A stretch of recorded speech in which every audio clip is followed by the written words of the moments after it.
பாலாஜி, அதிமுகவில் முக்கிய திருப்பமாக வி சண்முகம் மற்றும் SP வேலுமணி குழுவினருக்கு அழைப்பு விடுத்து இப்போது பொதுச் செயலாளர் எடப்பாடி பழனிசாமி அறிக்கை வெளியிட்டிருக்கிறார். நமக்குள் உள்ள பிரச்சனைகளை நாம் பேசி தீர்த்துக் கொள்ளலாம் என்று அவர் அழைப்பு விடுத்திருப்பது மிகுந்த முக்கியத்துவம் வாய்ந்ததாக கருதப்படுகிறது. தமிழகத்தில் அதிமுக கட்சி உடைந்து விட்டது, அது இனி அழிந்துவிடும் என்று பல்வேறு விமர்சனங்களுக்கு உள்ளான சூழ்நிலையில் 2 அணிகளாக பிரிந்து சட்டப்பேரவையில் நம்பிக்கை வாக்கெடுப்பில் வாக்களித்த பின்னர் ஒரு முக்கிய திருப்பமாக இன்று எடப்பாடி பழனிசாமி எதிர் அணியினருக்கு அழைப்பு விடுத்து அறிக்கை விடுத்திருக்கிறார். அதில் ஆலமரத்தின் நுனிக்கிளையில் சிலர் அமர்ந்து கொண்டு அடிமரத்தையே வெட்டி சாய்க்க பார்க்கிறார்கள்.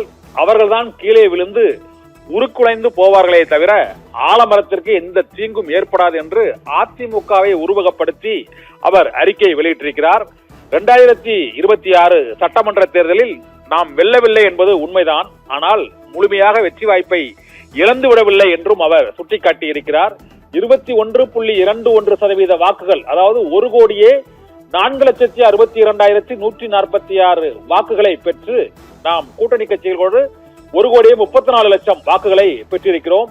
47 சட்டமன்ற தொகுதிகளும் கூட்டணி கட்சிகள் 6 என 53 தொகுதிகளில் வெற்றி பெற்றிருக்கிறோம் என்பதையும் அவர் சுட்டிக்காட்டியிருக்கிறார்.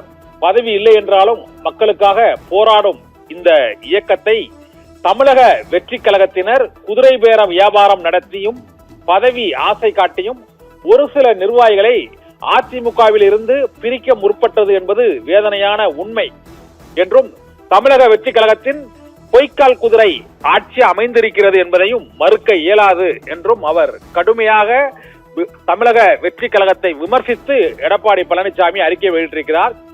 வரலாற்றை புரட்டி பார்த்தால் அதிமுக பார்க்காத வெற்றியும் இல்லை, தோல்வியும் இல்லை என்றும் அவர் கூறியிருக்கிறார். இதனால் இன்று வரை இயக்கத்திற்கு துரோகம் செய்தவர்கள் மீது நடவடிக்கை எடுப்பதும் அவர்கள் திருந்தினால் தாயில்லத்தோடு மீண்டும் ஏற்றுக்கொள்ளவும் தெரியும் என்றும் அவர் கூறியிருக்கிறார். மேலும் நமக்கு வாக்களித்த மக்களையும் அவர்கள் அளித்த அங்கீகாரத்தையும் நாம் பாதுகாத்துக் கொள்ள வேண்டும்.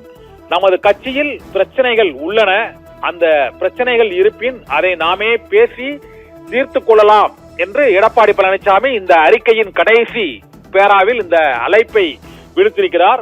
5 கட்சிகளின் ஆதரவில் காலத்தை ஓட்டிக் கொண்டிருக்கும் இந்த பொய்க்கால் குதிரை தாவேக ஆட்சியின் நடனம் இன்னும் சில காலம்தான் என்றும் அதிமுக பொதுச் செயலாளர் எடப்பாடி பழனிசாமி தெரிவித்திருக்கிறார். இதனால் SP வேலுமணி கூறியதை போல நீங்கள் வாங்க வாங்க என்று அழைப்பு விடுங்கள், போங்க போங்க என்று விரட்டி விடாதீர்கள் என்று அவர் 2 நாட்களுக்கு முன்பு விடுத்த அழைப்பை ஏற்று இப்போது அதிமுக பொதுச் செயலாளர் எடப்பாடி பழனிசாமி விடுத்துள்ள இந்த அழைப்பானது அதிமுகவின் மிக முக்கியமான உள்கட்சி பிரச்சனையில் மிக முக்கிய திருப்பமாக கருதப்படுகிறது.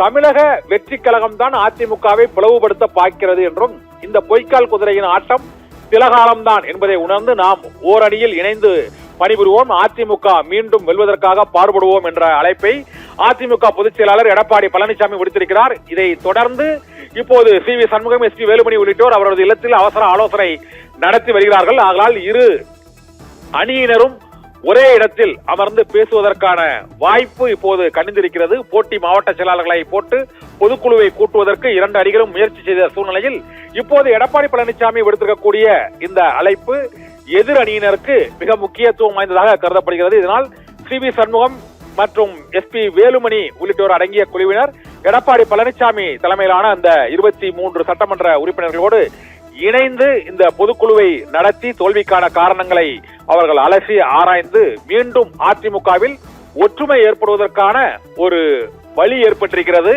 அந்த பாதையை EPS இப்போது அமைத்து கொடுத்திருக்கிறார். என்ன நடக்கும் என்பது நாளைக்குள் தெரிய வரும் பாலாஜி.